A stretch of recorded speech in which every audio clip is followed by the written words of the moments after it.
শুধু বারবার সামনে আসছে শেখ হাসিনা কবে আসবে, শেখ হাসিনা আদৌ আসবে কিনা, শেখ হাসিনার সঙ্গে দিল্লিতে কারা কারা দেখা করছেন, তারপরে বিভিন্ন রকম মিডিয়া, তো মূলধারার মিডিয়াকে বলছে না, কিন্তু সামাজিক যে মাধ্যমগুলো রয়েছে সেখানে যারা আওয়ামীপন্থী ইনফ্লুয়েন্সার রয়েছে বা বিএনপি বিরোধী ইনফ্লুয়েন্সার রয়েছেন, জামাতপন্থী ইনফ্লুয়েন্সার রয়েছে, মানে সব মিলে একটা জগা খিচুড়ি তৈরি করে শেখ হাসিনাকে এমন একটা জায়গাতে মানে বসানো হয়েছে, অবস্থা দৃষ্টি মনে হচ্ছে যে শেখ হাসিনা সেখানে মুঘল সম্রাট আকবরের মতো বসে আছেন। নরেন্দ্র মোদী, ভ্লাদিমির পুতিন, আমেরিকার প্রেসিডেন্ট ডোনাল্ড ট্রাম্প নিয়মিত সেখানে তাদের প্রতিনিধি পাঠাচ্ছেন এবং শেখ হাসিনাকে বাংলাদেশে পাঠানোর জন্য, বরণ করে নেওয়ার জন্য তারা সর্বাত্মক প্রস্তুতি নিচ্ছেন। এবং শেখ হাসিনা যেদিন আসবে, মানে এরকম একটা আওয়ামী লীগের লোকজন প্রচার করছে, সেই দিন ভারতের জঙ্গি বিমানগুলো, আমেরিকার জঙ্গি বিমানগুলো, এমনকি রাশিয়ার জঙ্গি বিমানগুলো একত্রে শেখ হাসিনার যে প্লেনে তিনি আসবেন সেই প্লেন গার্ড দিয়ে বাংলাদেশে নিয়ে আসা হবে। এইরকম একটি অবস্থা তৈরি হয়েছে। আর যখন এরকম একটা ঘটনা ঘটে, শেখ হাসিনা তো খুব ছোট খেলোয়াড় নন, অনেক পাকা খেলোয়াড়, বহু ঘাটে পানি খেয়েছেন, বহু মানুষকে নাস্তানাবুদ করেছেন, জীবনে বহু উত্থান পতন দেখেছেন।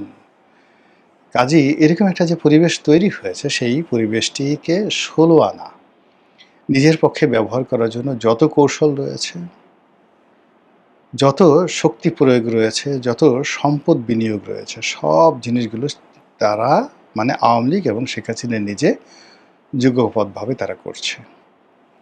ভারত তাদের শতভাগ ওকে আছে, ইংল্যান্ডে তারা একাধিক লবিস্ট ফার্ম তারা নিয়োগ করেছে, আমেরিকাতে তারা একাধিক লবিস্ট ফার্ম নিয়োগ করেছে, এবং নেতাকর্মীদেরকে চাঙ্গা রাখার জন্য একের পর এক যে ন্যারেটিভ সে তৈরি করছে, সেই ন্যারেটিভের ফলে কি হচ্ছে যে শেখ হাসিনার দেশে আসাটা এখন মানুষের মুখে মুখে ফিরছে, প্রতিটি মানুষের মুখে মুখে ফিরছে। এই কবে আসবে, আসলে কি হবে, আসলে আমরা কি করব, শেখ হাসিনা কীভাবে আসবে, এয়ারপোর্টে আসবে নাকি যাকে বলা হয় সীমান্তে দিয়ে ঢুকবে, সে কি এসে সরাসরি জেলখানাতে ঢুকবে নাকি সরাসরি সুধাসদনে যাবে নাকি সরাসরি যমুনাতে গিয়ে পড়বে, এরকম নানা রকম আবুল তাবুল কথাবার্তা বলা হচ্ছে। পক্ষের লোক মানে তারা বলার চেষ্টা করছে সে আসলে সব কিছু কাঁপতে থাকবে, সে আসলে তছনছ হয়ে যাবে।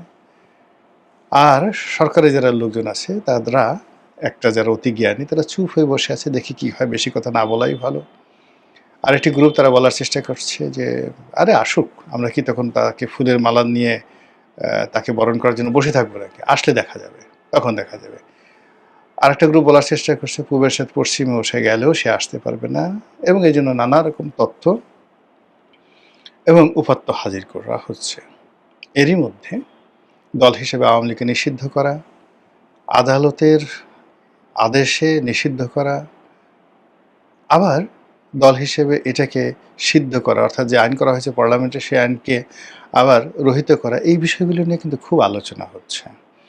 আওয়ামী লীগকে রিকনসিলিয়েশন করা, আওয়ামী লীগকে চিরতরে ব্যান করা, বিকল্প শক্তি হিসেবে আওয়ামী লীগকে ব্যবহার করা, পুরো জিনিসের মধ্যেই বারবার শুধু আওয়ামী লীগের নাম চলে আসছে, শেখ হাসিনার নাম চলে আসছে এবং তার দেশে ফেরার কথা চলে আসছে, এবং একই সঙ্গে আবার ডক্টর মোহাম্মদ ইউনূসকে নিয়ে কিন্তু আলোচনা হচ্ছে, নতুন করে আলোচনা হচ্ছে, তারেক রহমান সাহেবকে নিয়ে আলোচনা হচ্ছে, তাকে ভয় দেখানো হচ্ছে। তিনি ভয় পাচ্ছেন বা না পাচ্ছেন ডাজ নট ম্যাটার, কিন্তু তাকে প্রচণ্ডভাবে ভয় দেখানো হচ্ছে যে আপনার বাবার মতো আপনিও বিপদে পড়বেন, আপনার বাবা কথা শুনেননি, আপনি আমাদের কথা শুনেন, ঢাকার বাইরে যাবেন না আর ঘর থেকে বেরোবেন না।